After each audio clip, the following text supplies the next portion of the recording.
सभी स्टूडेंट्स को नमस्कार बेटा। और इस पूरे वीडियो में मैं आप लोगों के साथ जो महत्वपूर्ण टॉपिक है आपके इस पेपर का, ख़ास तौर पे पॉलिटिकल साइंस का ये पेपर, जो सेकंड पेपर है बीए पार्ट थर्ड का। और एमए में भी ये पेपर इंपॉर्टेंट है। देखो मैं आपको बताऊं, क्योंकि एमए में भी ये टॉपिक जो है पूछा जाता है। बीए पार्ट थर्ड में है, वैसे एमए में भी है। और इस वीडियो में मैं डिस्कस करूंगा कोल्ड वार के ऊपर, यानी शीत युद्ध से रिलेटेड लगभग सारी बातें मैं आप लोग के साथ साझा करूंगा। कोल्ड वार क्या है, इसको आप लोग कैसे एक्सप्लेन कर सकते हो, और वास्तविकता क्या है, देखो। और इसमें आप लोग आंसर जो है कैसे कर सकते हो। देखिए, शीत युद्ध शब्द का सबसे पहले एक तो प्रयोग किसने किया?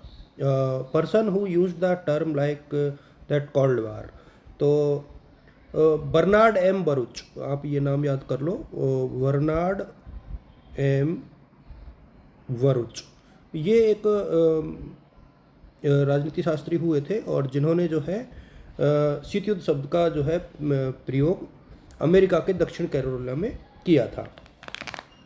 तो अब एक तो शीत युद्ध के शब्द के जनक हो गए। अच्छा, इसको जो शीत युद्ध है उसको सशस्त्र शांति का युग कहा जाता है। क्या कहा जाता है? सशस्त्र शांति का युग। अच्छा, क्यों कहते हैं, इसका मतलब मैं अभी आपको समझा दूंगा। सशस्त्र शांति का युग भी इसको कहा जाता है। अब ये आप लोग सब उसमें लिखोगे, किसमें? इंट्रोडक्शन में। और एक चीज़ और मैं आपको बता दूं, सशस्त्र शांति का युग तो ये है ही है। शीत युद्ध का मतलब होता है लड़ना नहीं, लेकिन अपने मन में एक प्रकार से बैर पाल लेना, एक दूसरे के साथ मतलब कटुता रखना। और वैचारिक युद्ध, एक प्रकार से ये युद्ध होता है वैचारिक युद्ध, जहां हम लोग जो है वैचारिक भिन्नता के चलते एक दूसरे के ऊपर वार करते हैं। यद्यपि इसमें वास्तविक युद्ध नहीं होता है। हम नीतिगत युद्ध भी इसको कहा जा सकता है। तो इस प्रकार की जो टर्म्स है उनको आप लोग यूज में लें। और इसकी जो डेफिनेशन है वो तो आप बुक में से देख लोगे, मुझे ऐसा लगता है। एक बुक का नाम जरूर आप लोग रख लेना। लुई हॉले ने एक बहुत लुई हाले की एक पुस्तक थी, the cold war age history. The cold war age history, ये एक पुस्तक थी। और इसमें यह कहा गया था कि शीत युद्ध परमाणु युग में एक ऐसी तनावपूर्ण स्थिति है जो शस्त्र युद्ध से एकदम भिन्न किंतु उससे अधिक भयानक है। मतलब डायरेक्ट युद्ध नहीं होता है, लेकिन बावजूद इसके जो है शीत युद्ध बहुत बहुत ज़्यादा जो है इफ़ेक्टिव तरीके से कई बार काम करता है। तो शीत युद्ध के लक्षण या विशेषताएं, यानी विशेषताएं इसकी क्या हैं?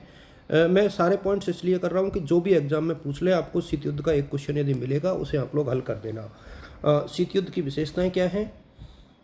देखिए, यह वैचारिक संघर्ष है। पहला तो आप लोग ये लिखोगे, वैचारिक संघर्ष।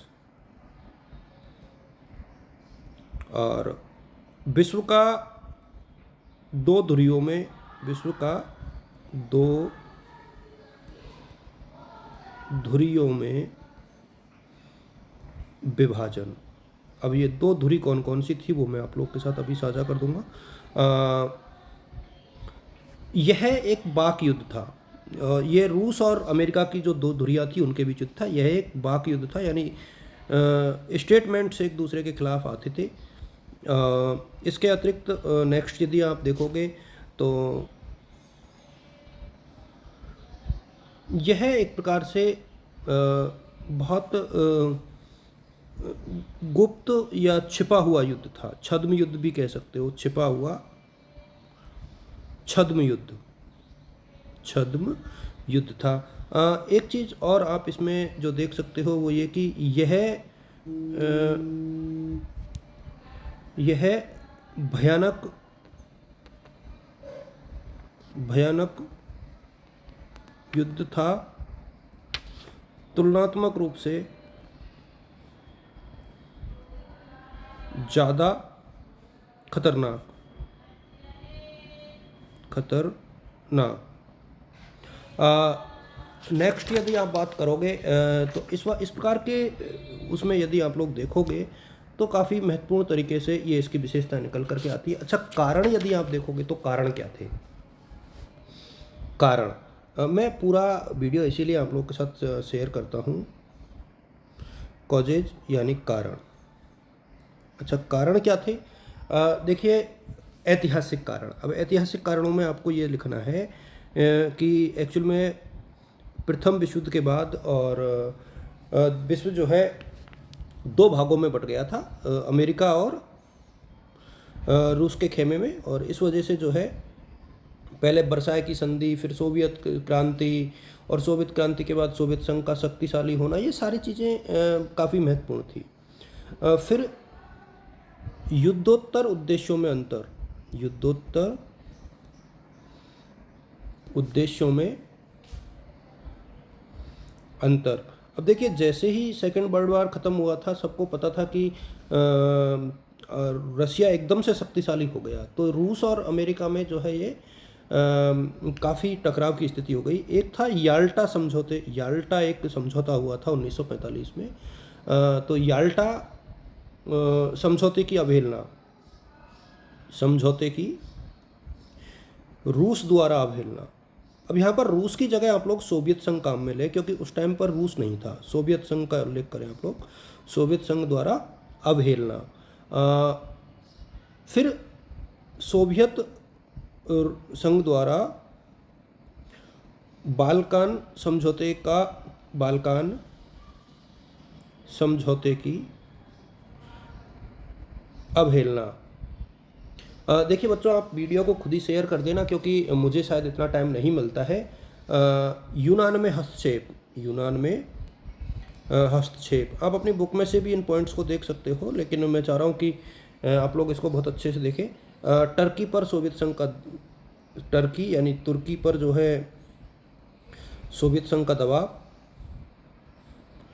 दबाव, परमाणु हथियारों का प्रसार। इस दौरान जो है रूस और अमेरिका ने जो है परमाणु जो शस्त्र थे उनका विस्तार कर लिया था, शस्त्र का विस्तार। और ये एक बहुत बड़ा रीजन था इस टाइम पर जो है इस शीत युद्ध को बढ़ावा देने का। और शीत युद्ध के बाद जो स्थितियां पैदा हुई, और सोवियत संघ द्वारा अमेरिका विरोधी प्रचार, तो सोवियत संघ का, अब यहाँ पर देखिए अमेरिका और रूस ही एक दूसरे के खिलाफ जो है अमेरिका के विरुद्ध सोवियत संघ का प्रचार, और पश्चिमी जो देश थे, पश्चिमी देशों का रूस के विरुद्ध अभियान। और एक चीज़ और इसमें कई बार आ जाती है, नाटो की स्थापना। देखो, नाटो की जब स्थापना हुई तो नाटो से अमेरिका शक्तिशाली हो गया, तो उससे भी कहीं, नाटो की स्थापना से भी जो है शीत युद्ध का एक महत्वपूर्ण कारण बन गया, नाटो की स्थापना भी। बर्लिन की नाकेबंदी, बर्लिन की नाकेबंदी। और इसके बाद जो है सोवियत द्वारा वीटो का प्रयोग। ये भी एक बहुत महत्वपूर्ण चीज़ है कि सोवियत संघ जो है बार बार में संयुक्त राष्ट्र संघ में, तो सोवियत संघ द्वारा वीटो का प्रयोग। और ये वीटो का जितनी भी बार प्रयोग हुआ, वीटो का प्रयोग वो अमेरिका के खिलाफ ज़्यादा हुआ। तो इससे जो है थोड़ा सा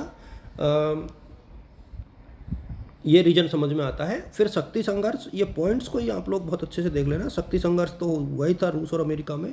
और हित संघर्ष, देखिए जो सेल्फ इंटरेस्ट हैं वो हर देश का अपना होता है, तो हित संघर्ष भी यहाँ पर नज़र आए।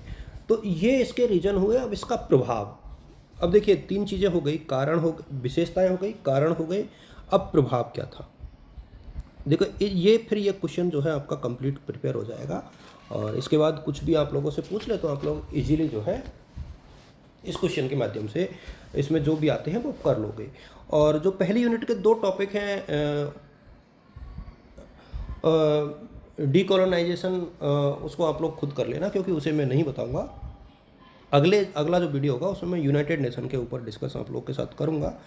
तो और उसमें मैं लगभग सारी चीज़ों को आप लोग के साथ साझा करूंगा। तो impact of cold war on the international politics, अंतर्राष्ट्रीय राजनीति पर शीत युद्ध का प्रभाव। अब यहाँ पर आप लोग पॉइंट आउट कर लीजिए। देखिए, एक तो विश्व का दो ध्रुवों में विभाजन, दो ध्रुवों में विभाजन, पहला तो ये था। और दूसरा परमाणु युद्ध का, परमाणु संघर्ष का खतरा। देखिए, दोनों ही देश जब जो थे उस टाइम पर परमाणु शक्ति संपन्न थे, और दोनों में जो है संघर्ष की संभावनाएं बढ़ गई। सैनिक गुटों की स्थापना, अब देखिए नाटो, सीटो, सेंटो, ये सब की स्थापना इसी का वो है। और हथियारों की होड़, और जो हथियार थे उनका जो एक प्रकार से होड़ थी, वो बुरी तरह से शुरू हो गई थी इस दरमियान, और ये एक बहुत भयंकर स्थिति थी। और आतंक और अविश्वास का दायरा, आतंक एवं अविश्वास का जो दायरा था वो बढ़ गया एक दूसरे के देशों के प्रति, और कहीं ना कहीं जो विश्वास था अंतर्राष्ट्रीय राजनीति में जो होना चाहिए वो एक दूसरे के ऊपर लगभग ख़त्म हो गया। और संयुक्त राष्ट्र संघ जो था उसकी शक्तियों का क्षरण, जब दोनों देशों में टकराव हो रहा था तो जो यूनाइटेड नेशन है उसकी शक्तियां धीरे धीरे कम होने लगी। सुरक्षा परिषद का कमज़ोर होना, सुरक्षा परिषद का कमज़ोर होना, और छोटे एवं विकासशील देशों की अवहेलना, छोटे एवं विकासशील देशों की अवहेलना। देखिए बच्चों, ये जो पॉइंट्स हैं इनको आप लोग यदि पढ़ोगे तो काफ़ी यूज़फुल आपको रहेगा। मानव कल्याण की उपेक्षा। और वीडियो को आप लोग अपने साथियों के साथ शेयर ज़रूर कर देना, क्योंकि बहुत मेहनत से ये वीडियो बनते हैं, तो आपके लिए ये काफ़ी यूज़फुल है।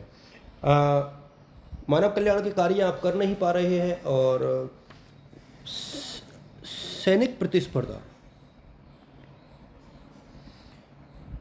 सैनिक प्रतिस्पर्धा का बढ़ावा।